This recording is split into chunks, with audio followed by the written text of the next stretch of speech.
We want peace. Stop brutality on minor girl. Stop brutality on minor girl. শিশুসকলৰ ওপৰত যৌন নিৰ্যাতন বন্ধ কৰক। শিশুৰ ওপৰত যৌন নিৰ্যাতন নচলিব। শিশুৰ ওপৰত যৌন নিৰ্যাতন নচলিব। আমাক লাগে শান্তি। Terrorism down. Terrorism down, terrorism go back, terrorism go back. We want arms and violence free society. We want arms and violence free society. Uphold the humanity. Uphold the humanity.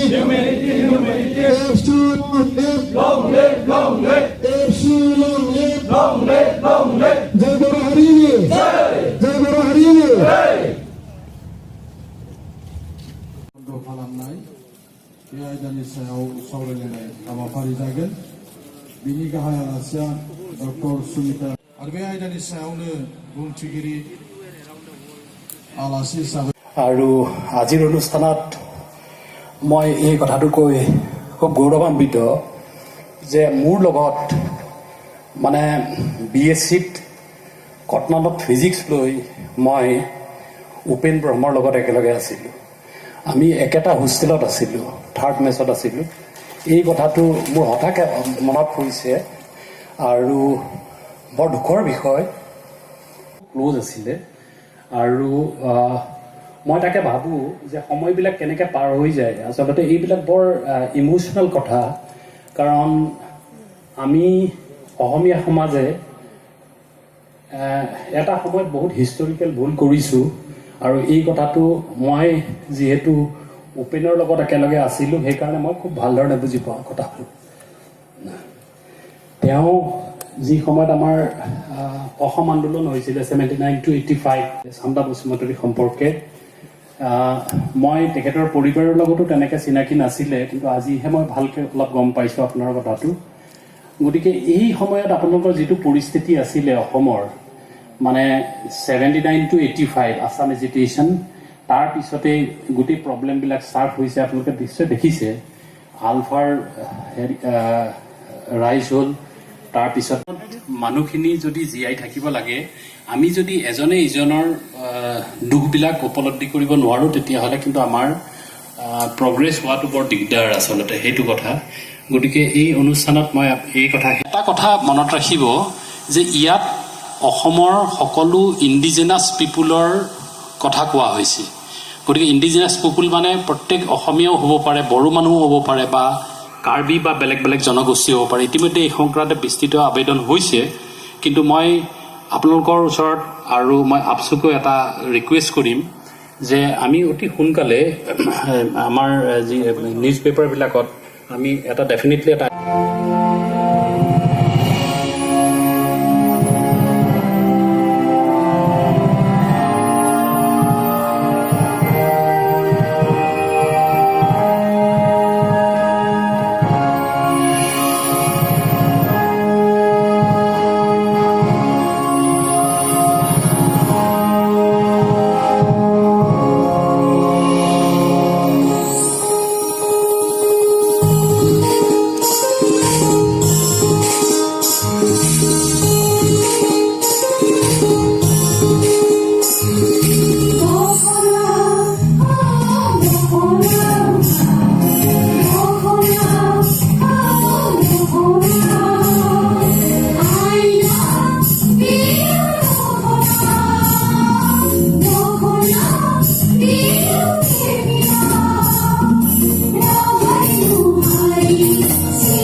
নিবেদন কৰিছোঁ সেই সকল ব্যক্তিক, যিসকল ব্যক্তিয়ে যথেষ্ট ত্যাগ স্বীকাৰ কৰিছিলে।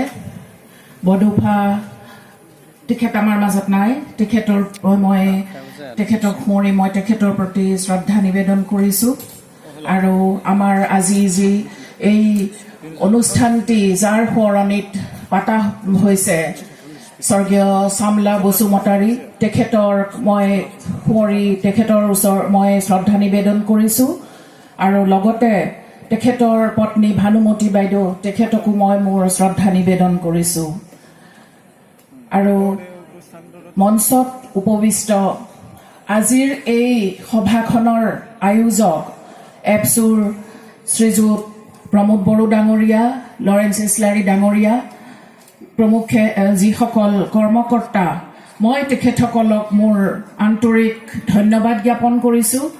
তেখেতসকলে আজি যিটো থিম লৈ এই অনুষ্ঠানটিৰ আয়োজন কৰিছে, এই থিমটো যেতিয়া মই নিমন্ত্ৰণ পালোঁ, আমাৰ প্ৰতিভা বাইদেউৰ মোক খবৰ দিলে, মই কেতিয়াও না বুলি ক'ব নোৱাৰিলোঁ। মই অৱশ্যে নাছিলোঁ বহুত দিন, মই যোৱা পৰহিহে আহি পাইছোঁ, কিন্তু তথাপিও ইমান সুন্দৰ এটা থিম লৈ যে মই ভাবি লৈছোঁ যে মোৰ এইটো কৰ্তব্য, মই অন্ততঃ অহাটো মোৰ এটা নৈতিক কৰ্তব্য। আৰু সেইকাৰণে মই আজি আহিলোঁ। আৰু মঞ্চত উপবিষ্ট শ্ৰীযুত পল্লৱ ভট্টাচাৰ্য ডাঙৰীয়াকে প্ৰমুখে যিসকল গুণী জ্ঞানী ব্যক্তি আছে, মই আপোনালোক আটাইকে মোৰ শ্ৰদ্ধা নিবেদন কৰিছোঁ। আৰু মোৰ বক্তব্য মই 3টা প্ৰশ্নৰে আৰম্ভ কৰিব ওলাইছোঁ।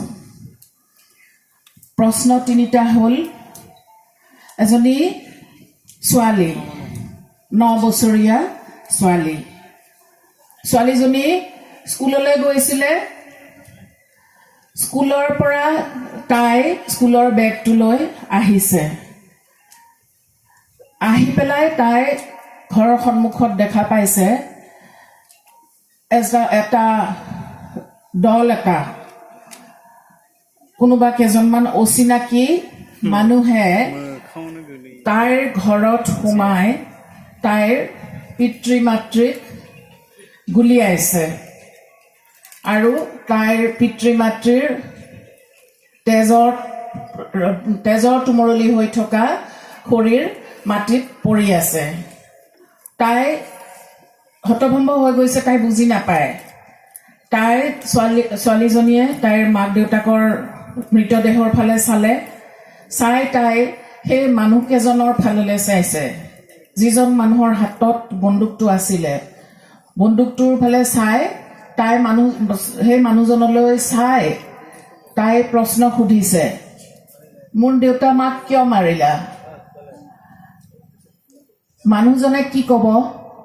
যেতিয়া তাই সেই কান্দন মোৱা মুখখন দেখা পাই মানুহজনে লগে লগে বন্দুকটো তাইৰ ফালে টোৱালে। আৰু 3য় গুলিটোত তাই শৰীৰটো আকৌ তেজত লুতুৰ পুতুৰ হৈ বাগৰি পৰিলে। ছোৱালীজনীৰ মৃত্যু হ'ল। এতিয়া এই প্ৰশ্ন 3টা হ'ল, ছোৱালীজনীক যে মাৰিলে, ছোৱালীজনীয়ে তাইক মাৰা কাৰণটো বাৰু গম পালেনে?